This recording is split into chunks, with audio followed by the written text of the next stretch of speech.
Hello guys, আজকে আবার একটা নতুন ভিডিও নিয়ে চলে এসেছি। আর আজকের ভিডিওটা একটু অন্যরকম। কদিন আগে আমরা বেরিয়ে পড়েছিলাম মুর্শিদাবাদের উদ্দেশ্যে। ওখানে গিয়ে কোথায় উঠেছিলাম, কি কি দেখলাম সেগুলো আপনাদের বলবো, তবে তার জন্য একটু অপেক্ষা করতে হবে। নেক্সট ভিডিওতে আমি সেগুলো নিয়ে আসব। আর এই ভিডিওতে আপনাদের সাথে শেয়ার করে নেব পুরো মুর্শিদাবাদের ইতিহাসটা। আজকে আমি বলবো না, বলবেন আমাদের গাইড, যিনি ভীষণ সুন্দরভাবে মুর্শিদাবাদের ইতিহাসটা আমাদের সামনে তুলে ধরেছিলেন। আর আমি সেই মুহূর্তটাই আপনাদের সামনে তুলে ধরলাম। তাহলে চলুন ভিডিওটা শুরু করা যাক। আমাদের ট্রিপের দ্বিতীয় দিন আমরা চলে এসেছিলাম এই রশনিবাগে, যেটা ভাগীরথীর ওই পারে অবস্থিত। এখানে সচরাচর লোকজন একটু কমই আসেন। অনেকেই আসেন যারা একদিনের মধ্যেই মুর্শিদাবাদটা কভার করতে চান। তারা ওই হাজারদুয়ারি আর আশেপাশটা দেখেই ফিরে আসেন। আবার অনেকে হয়তো জানেনই না এই পাশে এগুলোও দেখার মতো জায়গা আছে। তাহলে চলুন পুরোটা আপনাদের গুছিয়ে বলি।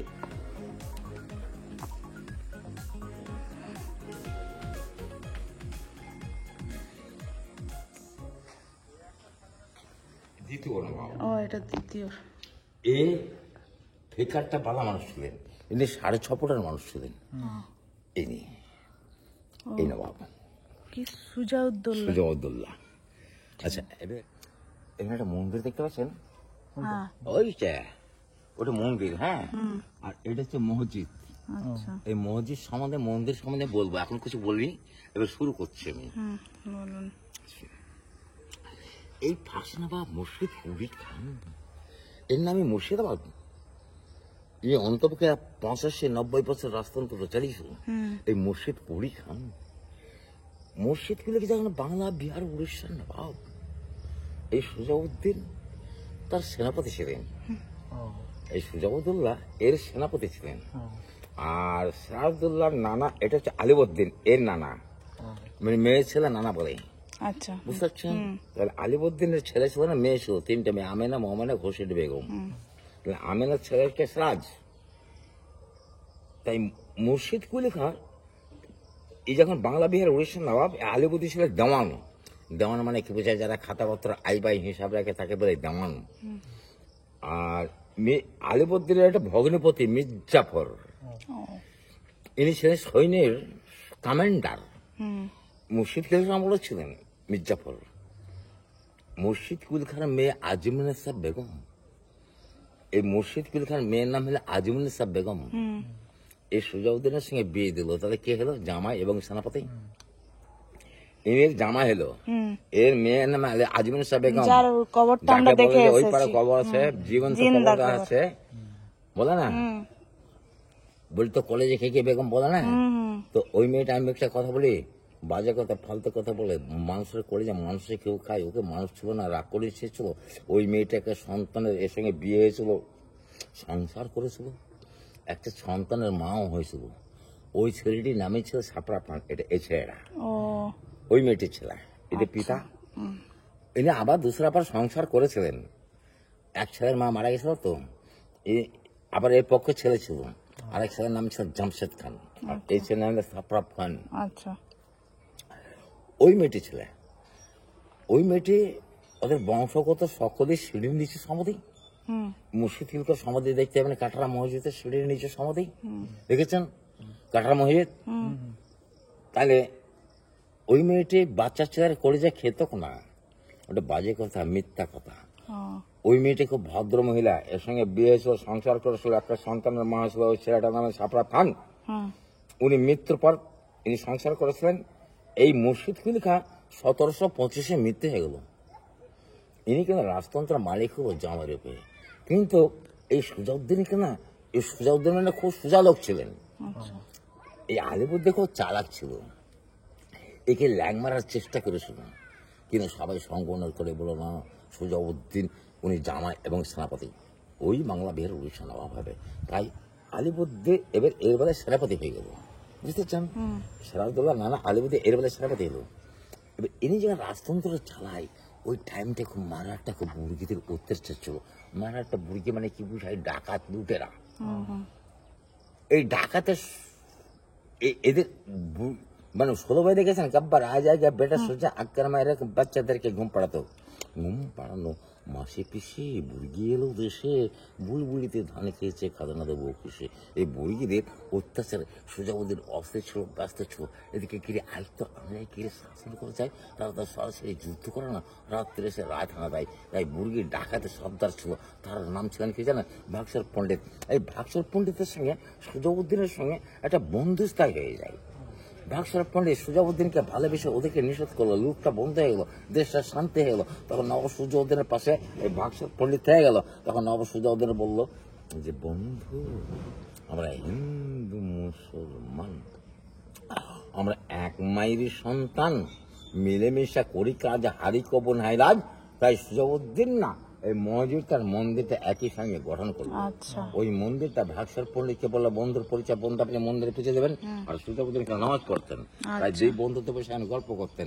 তিনি মৃত্যুর আগেই বড় ছেলে সাফরাব খানকে বললেন যে আমার মৃত্যু হলে বেটা এই ঘরে সমাধি দিবে। কিন্তু দুই বন্ধু ধর্মটাকে একত্র করে জায়গাটার নাম রেখেছে রোশনী বাগ। রোশনী মানে আলো বাগ বাড়ি বাগিচা, বাগান বাড়ি বাগতে বাড়ি না। তাহলে এত সুন্দর যদি একটা বাগান বাড়ি হয়, তাহলে বাস্তব বাড়িটা এর থেকে আরো সুন্দর হবে। আপনি নাম তো শুনেছেন, ইতিহাসের পাতায় আছে, আমার কথা না এটা। হীরা ঝিল মতিঝিল দুটো নাম শুনেছেন? ওই পারে মতিঝিল, এই পারে হীরা ঝিল। এই গেটটা বাড়ালে সামনে 1 মাইল রাস্তার মাথায় হীরা ঝিল, যেখানে প্রাসাদ ছিলেন। এই নবাব যখন এখানে আসতেন না, এটা নবাবের বিশ্রাম খানাঘর। এই বাড়ার সামান রাখতে সামার বার করে বসতো। চারিদিকে ফুল বাগিচা, এটা কিন্তু বাড়ি না, এটা ফুল বাগিচা। এই নবাব মৃত্যুর আগে বড় ছেলে সাফরাব খানকে বললেন মৃত্যু হলে আমার এই ঘরে সমাধি দেবে। কিন্তু ঘরটা আগে তৈরি করেছে, পরে সমাধি হয়েছে। এবার এই ছেলে রাজ্যের মালিক হলো, এটা বুঝে যাবে বেটা। এই মৃত্যু হয়ে গেল 1739 মৃত্যু হলে। 39 থেকে সাফরাব খান রাজ্যের মালিক হলো। কিন্তু আলিবর্দী এর বেলায় সেনাপতি ছিল, এর বেলায় সেনাপতি ছিল। আলিবর্দীর বয়স তখন অন্তত 75-70, আর এর বয়স ছিল মাত্র তখন 30-32-35। মির্জাফর ছিল সৈন্যের কমান্ডার, আলিবর্দীর ভগ্নপতি। তাই মির্জাফরকে হাত করে না এই সাফরাব খানকে হত্যা করে ফেললো।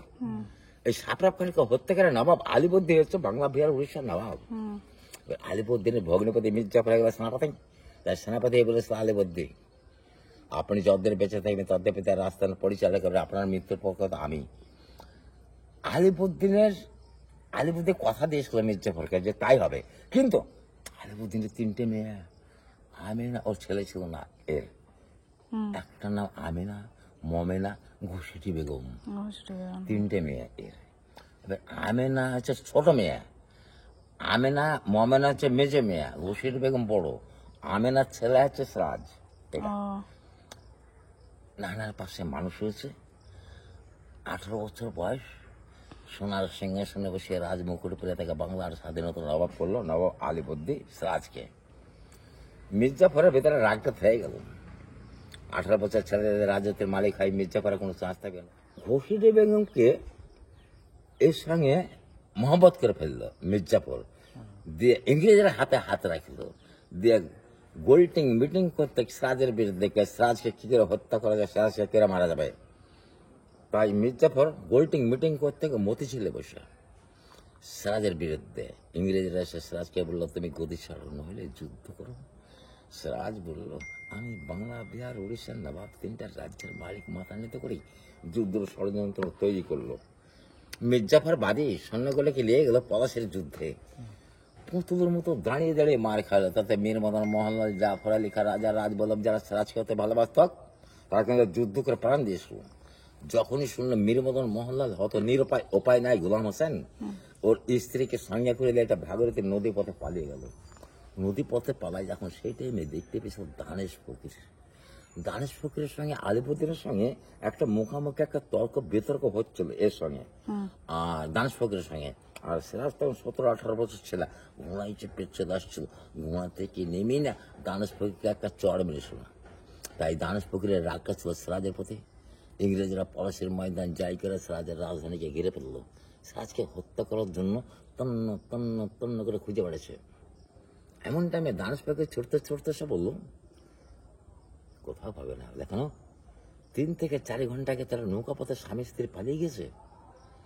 এরা অনুমান করলো একটাই তো রাস্তা, জলপথ। 3 ঘন্টার রাস্তা কদ্দূর যেতে পারে? উপর দিয়ে ঘোড়া ছাড়লো। ভগবান গোলার ব্যাগ থেকে সিরাজকে আর সিরাজের স্ত্রীকে নৌকা থেকে নামিয়ে এনে মাঝি মহল্লা সব পালিয়ে গেল। ওর সিরাজকে আর সিরাজের স্ত্রীকে নৌকা থেকে নামিয়ে দিল, ঘোড়াতে তুলে নিয়ে না মির্জাফরের বাড়িতে এনে বন্দি করলো। মির্জাফরের বাড়ি দেখেছেন? এটা দেখে দিই, এটা যে মির্জাফরের বাড়ি, আর এটা মির্জাফরের 1100 কবর। এটা মির্জাফরের বাড়ির গেট, এটা এর ভিতরে বাড়ি আছে, এটা গেট। মির্জাফরের বাড়িতে এনে বন্দি করলো সিরাজকে। মির্জাফরের ছেলে মিলন অতি চালাক ছিল। সিরাজের হাত দুটা তার পেছন দিকে রুমাল দিয়ে বেঁধে দিয়েছিল। হাত যদি বাঁধা থাকে রক্ষাটা করবে কি করে? সিরাজের পাশে সিরাজের স্ত্রীকে দাঁড়িয়ে রেখে সিরাজের একটা পালিত ভাই ছিল, তার নাম ছিল মোহাম্মদ বেগ। যে মোহাম্মদ বেগ নাকি শুনেছি 3 মাসের ছেলে রেখে ওর মা মারা যায়, আর সিরাজের মা আমেনা পালনি করেছিল। এক টনে দুধ সিরাজ খেত, আর এক টনে দুধ মোহাম্মদ বেগ খেত। সেই মোহাম্মদ বেগের হাতে ছোড়াটা তুলে দিল মির্জাফরের ছেলে মিলন। তুমি যদি সিরাজকে ফোন করতে পারো, তোমাকে সোনার সিংহাসনে বসে রাজ মুকুট পরিয়ে বাংলার স্বাধীনতা নবাব করবো, আমরা পাশে থাকবো। মোহাম্মদ বেগ হাতে ছোড়া নিয়ে যখন সিরাজের প্রতি লক্ষ্য করে এগিয়ে গেলেন, তখন সিরাজ কি বলেছিল যে মোহাম্মদ বেগ তুমি আমার পালিত ভাই, আমি তোমার কি দোষ করলাম? আমাকে তুমি হত্যাটা করো না, তোমার কাছে প্রাণটা ভিক্ষা চাইছি, তোমার রাজ্য নিয়ে এলাম, আমার প্রাণটা ভিক্ষা দাও। যেহেতু এক মায়ের গর্ভের সন্তান যদি না হয়, এক মায়ের স্তনের দুধ আমরা 2 ভাই লড়াই করে খেয়েছি, আজ কি দোষ ফেলে আমাকে তুমি হত্যাটা করো না। মোহাম্মদ বেগ তোমার রাজ্য নিয়ে এলাম, আমার প্রাণটা ভিক্ষা দাও। সিরাজের স্ত্রী লুৎফুন্নেসা খুব গরিবের মেয়ে ছিল, খুব সতী ছিল। সিরাজের স্ত্রী লুৎফুন্নেসা নিজের স্বামীর প্রাণটা রক্ষা করার জন্য মোহাম্মদ বেগে ছুটে গিয়ে পা ধরেছিল। মোহাম্মদ বেগ আমার রাজ্যের দরকার নাই, আমার স্বামীর দরকার। আমার স্বামীকে নিয়ে আমি দেশান্তরী হব, আমি গাছতলায় বাস করবো, আমি জঙ্গলে বাস করবো, আমার কোনো ঘর বাড়ির দরকার না। আমার প্রাণের স্বামীর প্রাণটা তোমরা মেরো না, তোমরা রাজ্য নিয়ে নাও, আমার শরীরের অলঙ্করী সব খুলে দাও, আমার স্বামীর প্রাণটা ভিক্ষা দাও। সিরাজের স্ত্রী লুৎফুন্নেসাকে মোহাম্মদ বেগ ধাক্কা মেরে ফেলে দিলাম। দেখল সিরাজকে যে বললো তুই বাঁচার আশাটা মোটেই করিস না, তার বুকে মেরে দিল খাঁচ করে চাকু। সিরাজ যখন পড়ে গেল, ওই চাকুটাকে তুলে 2 পিস করে ফেলেছিল। ওই চাকু দিয়ে এই ডানা কেটে ফেলেছিল, ওই চাকু দিয়ে এই ডানা কেটে ফেলেছিল। সিরাজকে যখন কাটে, সিরাজের স্ত্রী লুৎফুন্নেসা পাগল রে। মির্জাফরের ছেলে মিলন অতি আনন্দিত হইয়া, অতি খুশি হইয়া সিরাজকে কাটাটা দেখে, আজ আমি সিরাজের স্ত্রী লুৎফুন্নেসাকে লইয়া আইস ফুর্তি করবো, আনন্দ করবো, মনের একটা খারাপ বদলিয়ে এগিয়ে আসছিল। এমন টাইমে সিরাজের স্ত্রী লুৎফুন্নেসার স্বামী কাটা পড়ে আছে, রক্ত তো লোহলাল। পাগলিনী মির্জাফরের ছেলে মিলনের আশার একটা ভাবভক্তি দেখে উনি মনের দ্বারাই বুঝতে পারলেন। তাই সেদিনকে সিরাজের স্ত্রী লুৎফুন্নেসা কি করলেন, হাতে যদি চাকু থাকতো না, নিজের আত্মহত্যা করে ফেলতেন। নির্ভয় নিজের চক্ষুটাকে বন্ধ করলেন, আল্লাহর কাছে হাত তুললেন। আল্লাহ, আমি যেদিকে তাকাই সেদিকে দুশ্মন, এই দুশ্মনরা আমার ইজ্জত নিয়ে ছিনিমিনি করবে। আল্লাহ, ইজ্জতের মালিক তুমি, তুমি সততা রাখো। আল্লাহ, ইজ্জতের তুমি রক্ষা করো। আমার এই দোস্ত বলে কেউ নাই, আজকে দোস্ত হয়ে আমার ইজ্জতটা রক্ষা করে দাও। সেদিনকে সিরাজের স্ত্রী লুৎফুন্নেসা সতী ছিল, খুব গরিবের মেয়ে ছিল। সিরাজের স্ত্রী লুৎফুন্নেসার দোয়াটা আল্লাহ কবুল করেছিল। সেদিনকে আকাশে মেঘ ছিল না, বিনা মেঘে বজ্রঘাত। মির্জাফরের ছেলের মৃত্যু হয়েছিল ওই দিনই, তড়পাতে।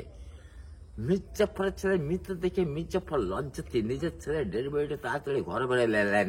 ওই মেয়েটির গায়ে পাশ করতে যেতে পারে আগুনের গোলা, যে হাত দিবে সে পুড়ে মরে যাবে। ছেলের স্ত্রী লুৎফুন্নেসা মির্জাফর যারা দেখলো তাদেরকে নিষেধ করলো খবর এগুলো বাইরে বাসটা করবে না। পরে মির্জাফর বাসটা করেছিল, বলেছিল বিহারে যে বাজ পড়ে মরেছিল, কিন্তু ওই দিনই না হলে সারাদের স্ত্রী লুৎফুন হাসান ইজ্জত হানিয়ে যেত।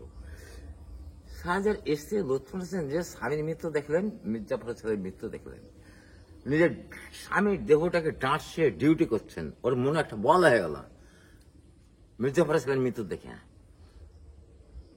নিজের স্বামীর দেহটাকে ডাঁটছে ডিউটি করছেন। চারিদিকে হই হই শব্দ, বাংলার স্বাধীনতার বাপকে মির্জাফরের বাড়িতে মির্জাফর হত্যাকারী বসেছে, তারা সিরাজ পক্ষ লোক, সিরাজকে যারা ভালোবাসত, সিরাজের আত্মস্বজন মির্জাফরের বাড়িতে ছুটে এসে দেখছে তার বডি পড়ে আছে টুকরো টুকরো হয়ে 4 পিস। লুৎফুন হাসান পাগলের, লুৎফুন হাসান চোখের মুখে পানি দিয়ে সাব্যস্ত করলো, তার বডিখানা তুলে নিয়ে যে কোনার পাশে খোশবাকে দাফন করলো। সিরাজের স্ত্রী লুৎফুন হাসান বলল, আমি জীবনে বেঁচে থাকতে আমি কোনো পুরুষের মুখ দেখবো না, আমার স্বামীর কবরের কাছ থেকে কোথাও যাবো না। যতদূর বেঁচে ছিল ওই পার দিকে পড়ে পড়ে কান্না করতেন, আর ওর পেছনে 2টা মহিলা হেল্পার থাকতেন। ওই মেয়েটি মৃত্যুর আগে বলে গেছেন আমার মৃত্যু হলে আমার স্বামীর পায়ের নিচে সমাধি দেবে। সেইভাবে সমাধিটি দেওয়া আছে, ওটা বাংলার শেষ নবাব সিরাজউদ্দৌলা খুশবাগ। যে কি হলো রে জানো, কি হলো রে জানো, পলাশের ময়দানে নবাব হারালো প্রাণ, বিদেশ বেভুল হলো হাইরে দেশের মাটি, চাঁদোয়া টাঙাইয়ে কাঁধে কাঁধে সরতাল নটি। এই খবরটা দিয়ে রে ভাই দেশের প্রতি ঘরে ঘরে সৈন্য সমেত মারা গেল পলাশের ময়দানে, পলাশিতে মোদরবাব খুশবাগে মাটি। এটা আমার ইতিহাস। আপনাদেরকে কতটুকু ভালো লাগলো আমি বলতে পারবো না, এটা আপনারা আমার ভিডিওটা দেখবেন। এই রশনিবাগে দাঁড়িয়ে পুরো গল্পটা আমরা শুনলাম। এরপর নেক্সট ভিডিওতে আসছে আমরা মুর্শিদাবাদে কোথায় ঘুরলাম, কি কি খেলাম, কোথায় থাকলাম, সবটা। তাহলে আজকের মতো আসি, দেখা হচ্ছে পরের ভিডিওতে। যদি চ্যানেলটা এখনো সাবস্ক্রাইব না করে থাকেন তাহলে ঝটপট করে নিন, পরের ভিডিওর নোটিফিকেশনটা পেতে হবে তো।